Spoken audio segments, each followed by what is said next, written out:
Okey, ini adalah sesi taklimat bagi pendaftaran aplikasi baru untuk pelajar antarabangsa.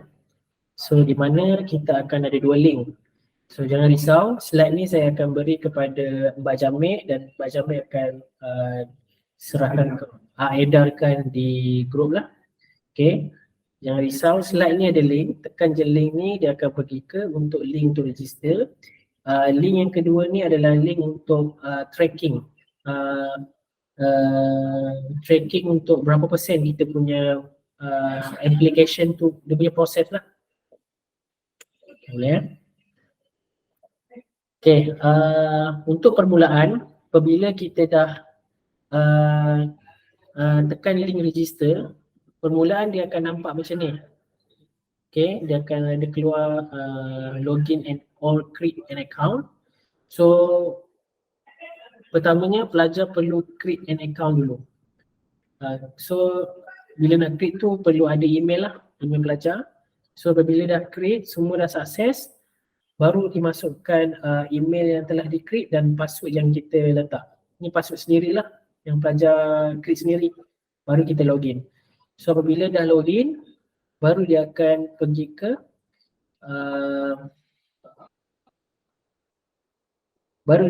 ke page ini. Okay, clear? Saya tak pasti sama ada student faham ke tak sebab tak ada two-way communication.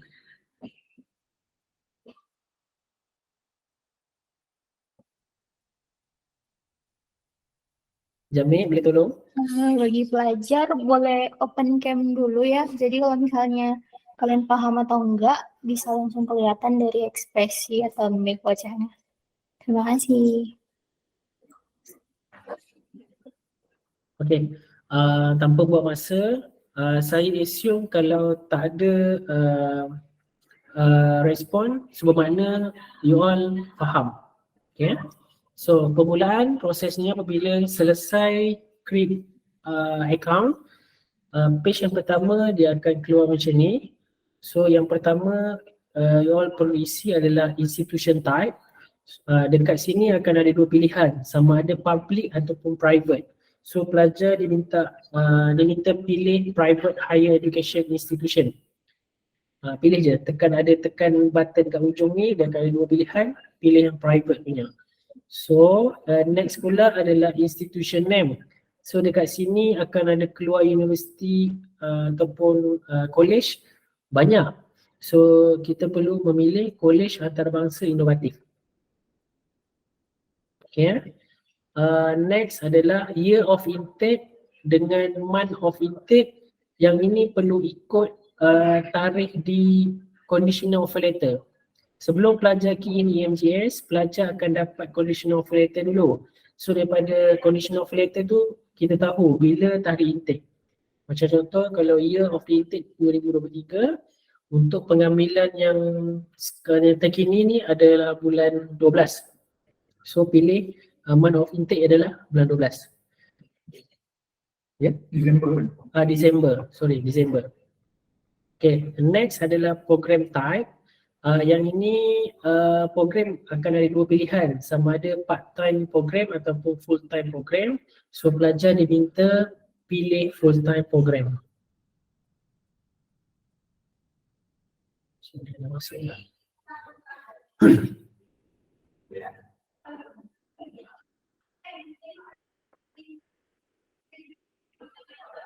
Okay, clear? Boleh saya teruskan?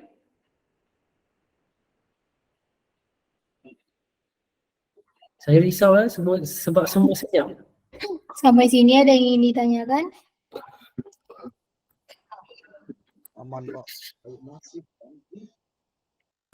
Aman Pak Yaomi, lanjut dulu. Okay, terima kasih. So next, Jamik boleh admin orang ke? Boleh Pak. Okay, kalau yang masuk tu admin kan? Boleh Pak, biar saya bantu. Okay, next page. Selepas course name, pelajar diminta pilih ini dia akan tanya sama ada pelajar ni dah ada result MUET ataupun tidak. So dekat situ akan ada dua ke tiga pilihan, sama ada button yes, saya dah ada MUET. Itu saya translate dalam bahasa Melayu lah, tapi dia akan mention kat situ dalam bahasa Inggeris. Okay, tapi pelajar perlu pilih yang kedua iaitu no, but the applicant has English language certificate by us. Okay, lagi satu pilihan, pelajar tiada result MUET dan pelajar tak akan buat MUET. Dia akan ada 3. So diminta pelajar untuk memilih no, but the applicant has English language certificate. Okay, next. Okay, kalau kita perasan button untuk course dengan course duration dengan course level, dia punya warna dia agak kelabu. So kalau warna dia agak kelabu, dia memang automation daripada sistem. Kita tak perlu, kita tak boleh edit. Memang dah disetapkan duration untuk diploma hotel management adalah 30 bulan dan course level adalah diploma. Kita hanya boleh adjust ataupun pilih di mana button yang berwarna-warna putih lah. Okay, clear? Boleh saya lanjutkan? Boleh, Sir. Okay. Okay, next. Okay, ini adalah penting di mana kebanyakan application yang kita terima sebelum ni, kebanyakan additional document part gambar. Okay, gambar perlu dimasukkan, make sure ukuran dia ikut sama yang EMJS minta dan dia punya gambar make sure clear. Okay, saya ajar macam mana nak make sure gambar ukurannya betul sebelum di-upload dekat dalam sistem EMJS.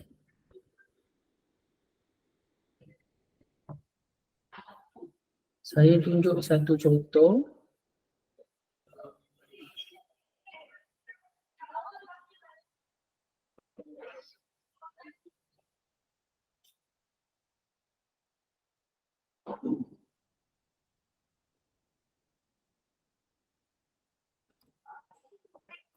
Okay, sebagai contoh, pelajar dah ada gambar lah.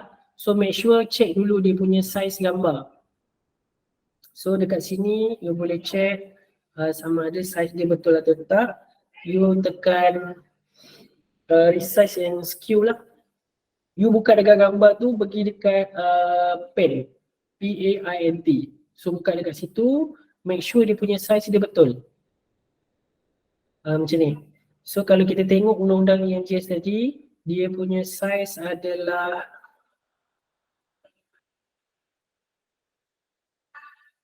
dia punya size adalah 217 dengan 280. Okay, lebar dia 217, dia punya panjang dia adalah 280.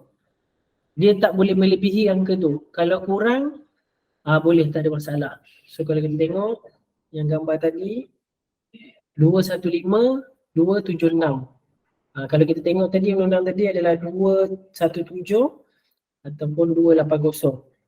Kalau kita masuk sini 217, dia akan automatik sebelah jadi 278. So masih tak melebihi yang ikut peraturan tadi lah. Itu kalau secara auto. Kalau kita tak nak secara auto, kita padam je lah yang tengah-tengah ni. Kita masuk 217, sini 280. Nanti tu. So kita tekan OK, gambar tu akan bertukar saiz ikut panduan EMJS lah. Ini yang selalu akan adanya additional document daripada EMJS selepas pelajar daftar application. So setakat ni OK?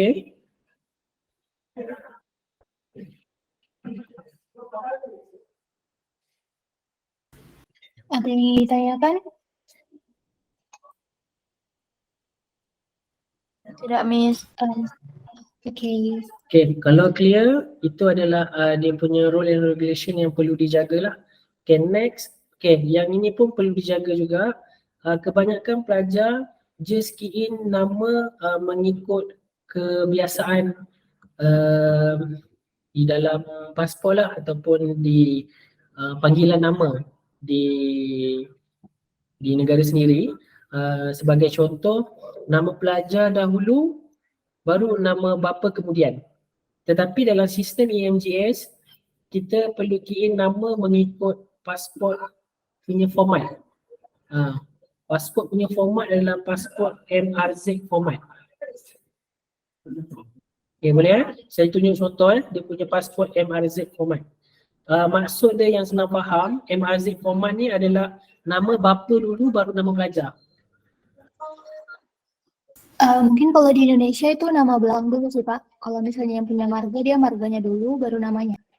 Mungkin panduannya mirip kayak kita bikin daftar pustaka untuk tugas-tugas. Okay. So saya tunjuk contoh ya. So sebelum key in, so make sure you check buka you punya pasport dulu.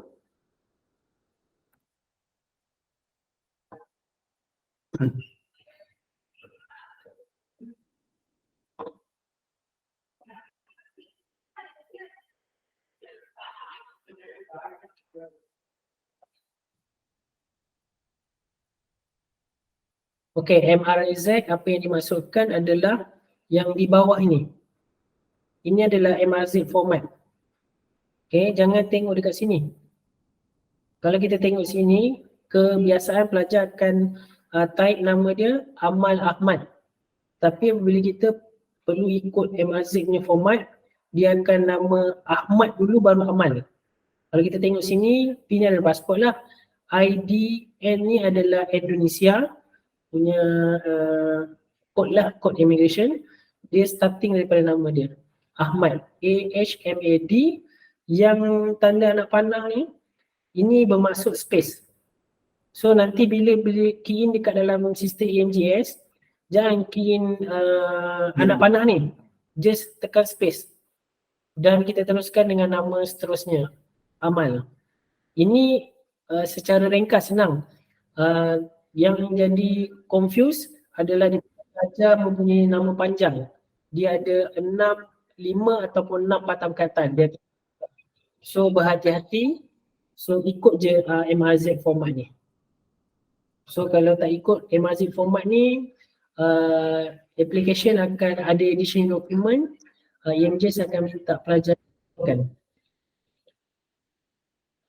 So clear kat sini?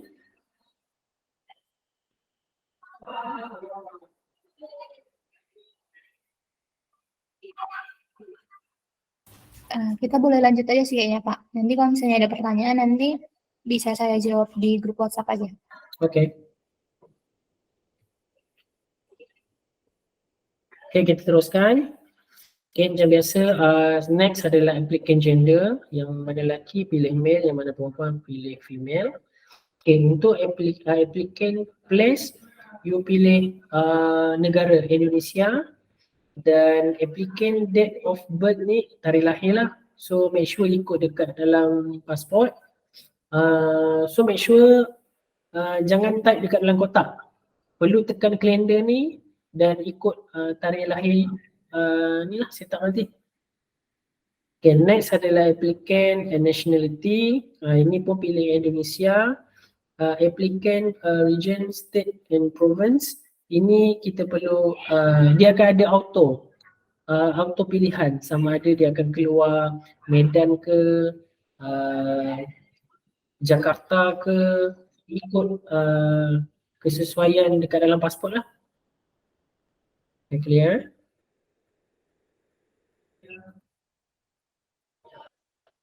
Okay, ya. Okay, saya teruskan Okay, next adalah obtain single entry visa form. So ini pun pilih Indonesia. Dia akan ada automation lah. Indonesia bracket Jakarta ke Medan ke. Tidak akan ada keluar situ lah. So next ada travel document type. Okay, ini pun salah satu pelajar perlu fokus. Di mana pelajar perlu tick button ni sebelum tu pelajar pilih ni lah, international passport, tick applicant is not holding a diploma passport. So kalau tak tick ni, dia akan effect next punya proses. So ikut je proses tu, just tick saja. Okay, untuk travel document number adalah nombor pasport, just key in nombor pasport. Travel document place, pilih Indonesia. Okay, untuk travel document issue on, travel document valid until, yang ini jangan confuse tarikh ni. You just ikut perkataan yang hujung tu je, issue on, valid until.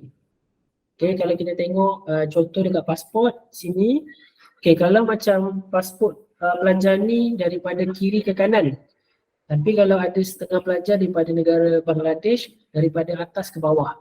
So jangan tersalah hakiin. Kalau kita tengok kat sini, date of issue. Date of issue, kita masukkan tarikh ni, 20 Jun 2023. So dia punya date of expired, 20 Jun 2033.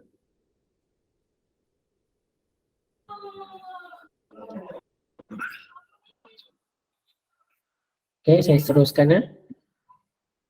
Okay, port of entry, pelajar perlu memilih KLIA. So dekat situ akan ada banyak pilihan. So make sure pelajar pilih KLIA lah bagi memudahkan proses. Yang warna kelabu ni kita tak boleh osek, dia akan ada automation. Visa selama 1 tahun dahulu. Insurans, please pilih RM468 ni untuk 12 bulan. Ikut je slide ni.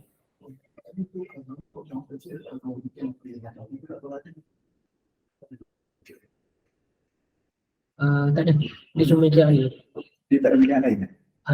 Dia akan ada pilihan lain, jalan darat, jalan tapi macam mana tu pun dia akan keluar KLIA. International airport. Tak ada, dia akan teruskan. So make sure pelajar pilih port of entry adalah KLIA. So make sure, kalau pelajar salah pilih ni, apabila pelajar terbang ke airport nanti, dia akan ada masalah sebab berlainan data. Just ikut je slide ni. Nanti saya akan bagi slide ni pada Mbak Jamil. Okay, next adalah sticker pass fee. Yang ni rasanya dia akan auto, dia akan keluar benda ni secara auto apabila kita pilih insurans 468, dia akan keluar EMJS first year. Dia akan keluar secara auto, so tak perlu osek. Untuk visa fee, ini warna kelabu, kita tak perlu osek, dia memang auto. Untuk iCard, okay, untuk iCard bagi pelajar Indonesia, kita galakkan dia ada lagi satu button courier. Dia akan ada charge RM60 kat sini. Yang ini adalah iCard untuk self collect. Ini saya perlu collect sendiri. Tapi kebanyakan pelajar daripada Indonesia memilih untuk courier. So supaya proses tu menjadi lancar lah. So just pilih courier. Dia akan ada harga sebanyak RM60. Okay. So untuk next adalah medical screening ad. Yang ini pun secara auto. Apabila kita memilih insurans tu, dia akan keluar secara auto kualitas panel klinik. So yang mana ada keluar auto, jangan osek. So ikut je proses tu. Okay, untuk next pula e-file, ni processing fee. So berwarna kelabu ni dia memang ada automation, so kita tak perlu osek. Okay, delivery method collect at EMJS. So make sure pelajar pilih collect at EMJS. Seingat saya delivery method ni dia keluar secara auto. So mana yang keluar secara auto dah dia terpilih secara auto, kita tak perlu osek lagi. Kita ikut je. So kalau masih ragu-ragu, you boleh refer balik slide ni. Okay. So next, okay, ini adalah perkara yang penting juga. Sebelum pelajar upload, So make sure dokumen tu di-upload dokumen yang betul. So kebanyakan pelajar upload tersalah dokumen. Contoh dia minta EMJS minta offer letter tapi terupload gambar. Apabila dia minta gambar dia terupload offer letter. So terbalik. So make sure hati-hatilah. So kalau macam ni dia minta offer letter, you just upload conditional offer letter yang pelajar dapat, just choose file, masukkan je conditional offer letter yang pelajar dah terima. Clear? So yang mana yang pelajar nampak semua ada tanda bintang warna merah tu, itu adalah dokumen yang wajib perlu dimasukkan lah. So kalau tak masukkan, proses tak boleh yang seterusnya. Okay, untuk passport data page, okay, sebelum upload make sure pelajar kena kompreskan dia punya size. Kalau kita tengok kat sini, maximum file size 10,000 KB. So bermaksud 1 MB. Okay, so apabila dah kompres, dan ada juga pelajar terlepas pandang, pelajar hanya upload pasport page depan saja. Contoh pelajar cuma upload page depan ni saja. So kalau pelajar upload cuma page depan ni saja, so dia punya proses EMJS akan minta semula pasport. So proses akan menjadi lambat. So dia punya cara yang betul, pelajar perlu upload every pages walaupun page tu kosong. So starting daripada kulit pasport sehinggalah last kali punya page pasport. So pelajar perlu masukkan lah. Okay, walaupun dia page kosong. So lagi satu dia punya peraturan, make sure satu, contohlah kat sini ini adalah satu size A4, make sure 2 pages saja, 2 pages pasport saja. Jangan letak kat sini ada 4. Sini 2 pages, dekat bawah ni pun ada lagi 2 pages. EMJS akan reject. Dia akan minta additional document lagi sekali. Okay Lagi satu, ada juga pelajar yang satu page A4, satu page pasport pun dia akan minta semula balik. So make sure satu A4 ni 2 pages. Maksudnya apabila kita nak scan, kita buka pasport tu 2 pages ni sampai ke akhir page. So bila semua dah lengkap 1 MB, you just upload dekat dalam sistem EMJS. Ada contoh yang salah.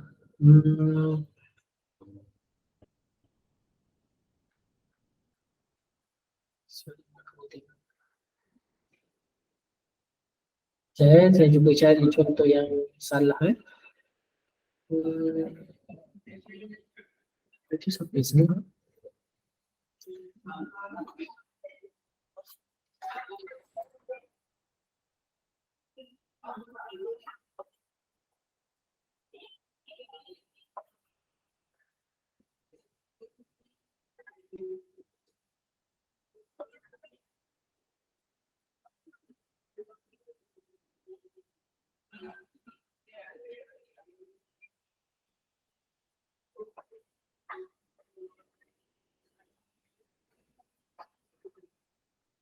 Contoh.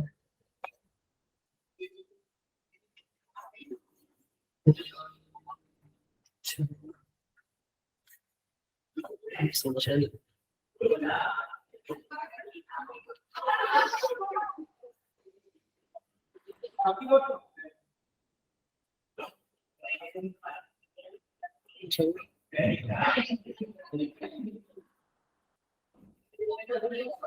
Tak ada.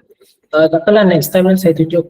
So maksudnya yang salah tu adalah satu page tu dia bagi satu kertas A4 tu dia bagi satu page ataupun ada 4 pages pasport. Macam tu lah. Ke Jamin transkripkan kepada pelajar? Yang bagian mana ya Pak? Soalnya untuk scan paspor, sebelumnya udah saya jelasin di grup WhatsApp Pak. Oh, dah jelaskan di minggu lepas. Sudah, kalau yang untuk paspor. Tapi mungkin pelajar beberapa bingung karena kan beberapa pelajar paspor baru Pak. Nah itu dia wajib scan semua atau hanya untuk beberapa halaman saja Pak? Oh, tidak. So, pelajar perlu scan every pages, semua sekali. Berarti dari cover depan sampai cover belakang ya Pak? Ya, betul. So, kalau macam kita tengok, kita lihat example pasport pelajar ni, daripada kulit pasport sehingga Walaupun kosong. walaupun kosong. Kalau kita tengok secara keseluruhannya nampak ni. Ni kosong, ni page ni kosong. Pun perlu upload. Oke Pak. Okay, clear? Sebab yang checking ni bukan manusia. Yang checking ni adalah mesin.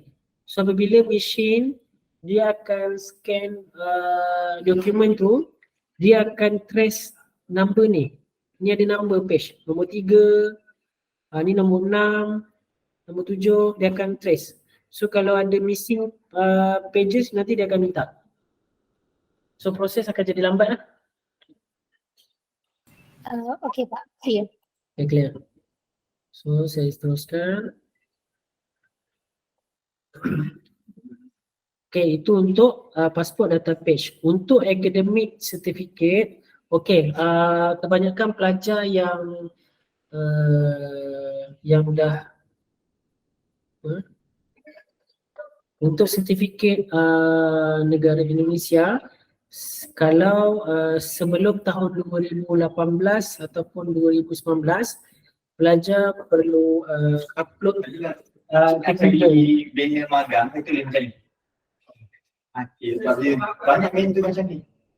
Dan banyak. sorry ya. Jadi kalau nak magang, Saya tunjuk contoh.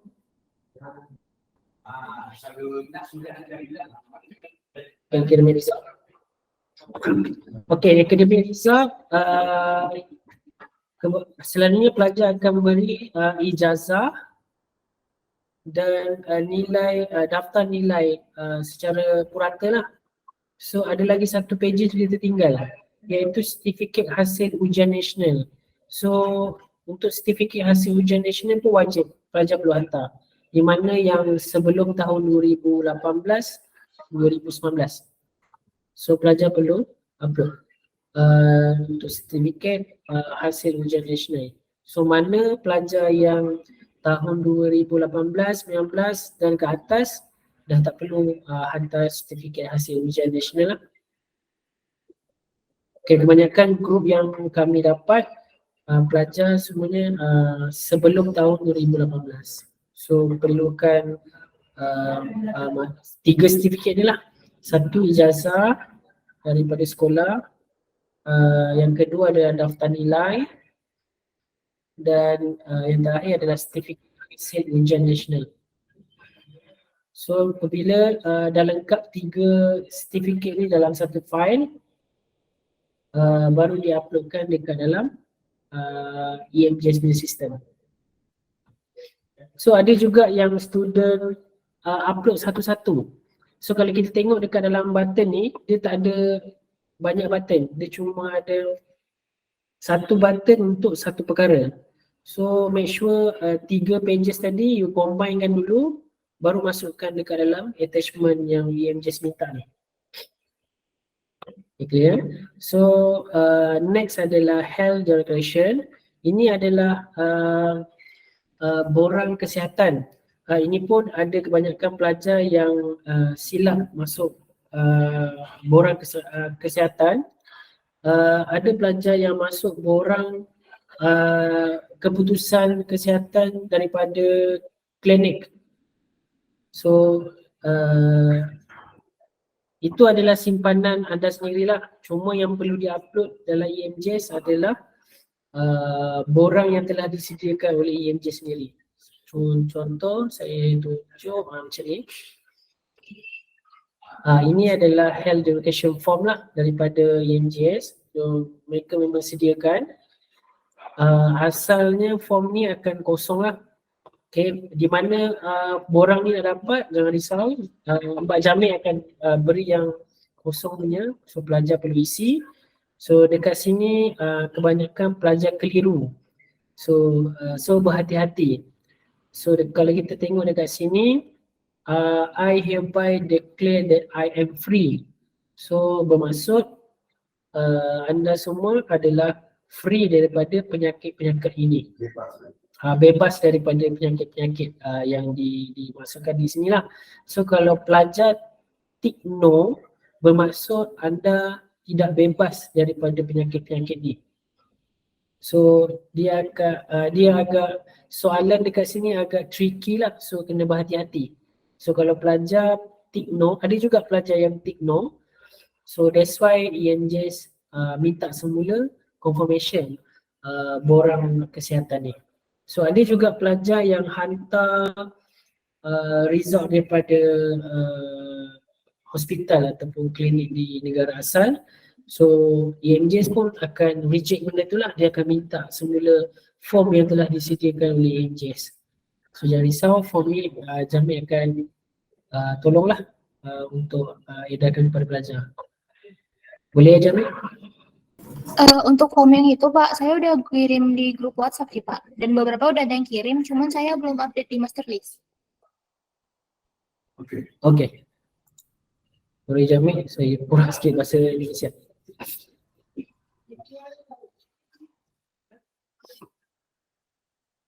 Okay, saya lanjutkan. Okay, next page adalah, okay, bila semua button dokumen telah selesai dimasukkan, so nanti dia akan ada satu button apply now.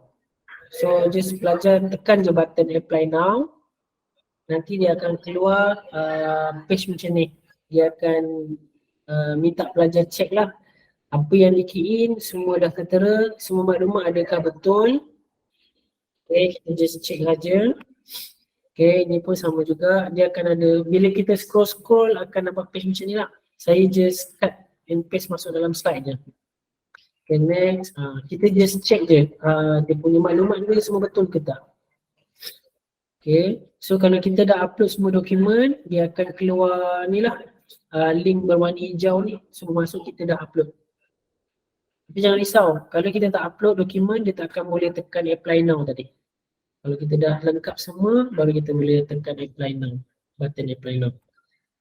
Okay, next, bila kita scroll ke bawah lagi, dia akan ada satu button next. So just ikut proses je, pelajar tekan button next. Okay, dekat sini maklumat akan keluar secara automation, so tak perlu ubah apa-apa, cuma pelajar perlu tukar ni button method ni, button payment method ni. So billing address tu tak perlu set, you just tekan button payment method ni, dia akan keluar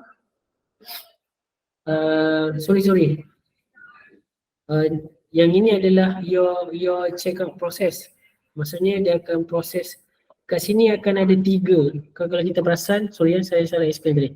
Kalau kita tengok kat sini ada 3 line warna kelabu.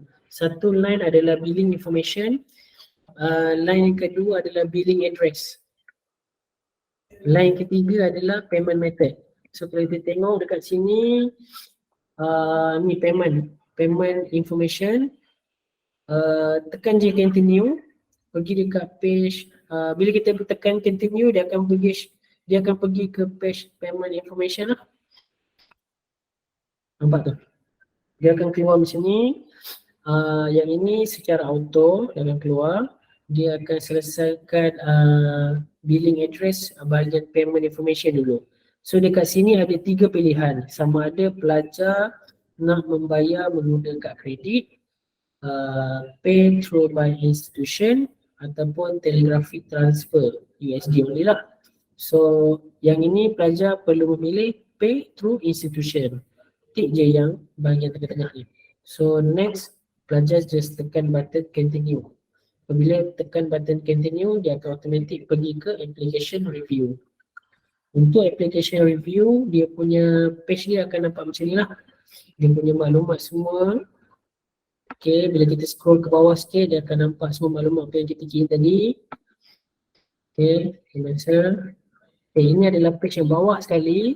Ini adalah tugasan yang terakhir sekali sebelum key in new application ni selesai. So kalau kita tengok dekat sini ada dua button. Dua-dua button ni perlu ditik. Okay, apabila dah dua-dua button ni ditik, pelajar boleh tekan submit application. Okay, apabila pelajar dah tekan submit application ni button, dia akan keluar notification yang mengatakan your application has been received. So kalau kita tengok dekat sini, your application ada dia punya application number lah. So dia secara automation, you akan dapat notification dalam email. Notification daripada email yang mengatakan tahniah, you sudah berjaya mendaftar under ENGS. Okay, boleh. So daripada situ you akan dapat satu bukti lah yang mengatakan you dah daftar. So daripada situ sama ada pelajar yang akan update progress melalui Jamit ataupun Jamit sendiri yang akan memberitahu kami bahawa pelajar ni dah selesai daftar ENGS. Okay, clear?